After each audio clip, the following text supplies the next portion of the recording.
முரட்டு பசங்க இன்னைக்கு பாத்தீங்கன்னா நாங்க ஒரு முரட்டுத்தனமான இடத்துக்கு தாங்க போயிருந்தோம். அது எந்த இடம்னு பாத்தீங்கன்னா நம்ம லெமோர் பீச்சுக்கு தாங்க நாங்க போயிருந்தோம். அங்க அலைகளை எல்லாம் பாத்தீங்கன்னா முரட்டுத்தனமாட்ட அடிச்சிட்டு இருந்து, அதுக்கப்புறமா பார்த்தோம்னா அந்த இடத்துல இந்த ஆமை முட்டைகளை எல்லாம் பொறிக்கிறதுக்காக வச்சிருந்தாங்க. அந்த இடத்தை நாங்க ஒன்னு எத்தி பார்த்துட்டு அங்கே இருந்து கிளம்பி இந்த இறால் பண்ணைக்கு தாங்க போயிருந்தோம்.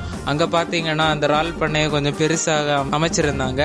அந்த இறால் பண்ணை இருக்க அந்த தொட்டிக்கு மேல நீங்க பாத்தீங்கன்னா நிறைய நூல் எல்லாம் போறத பார்த்துருப்பீங்க.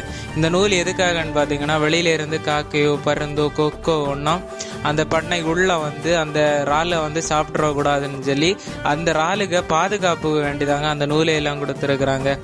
இதை அவங்க ரொம்ப அருமையாயிட்டு அமைச்சிருந்தாங்க. அங்கே இருந்து கொஞ்சம் இறால்களையும் நாங்கள் வாங்கிட்டு வந்தவங்க சமைக்கிறதுக்காக. பார்த்தாலே தெரியும் அந்த இறால் எல்லாம் எவ்வளோ அருமையாக இருக்குதுன்னு. பார்க்கவே இவ்வளோ அழகாக இருக்குன்னு அதை சாப்பிட்டா எவ்வளோ அருமையாக இருக்கும்.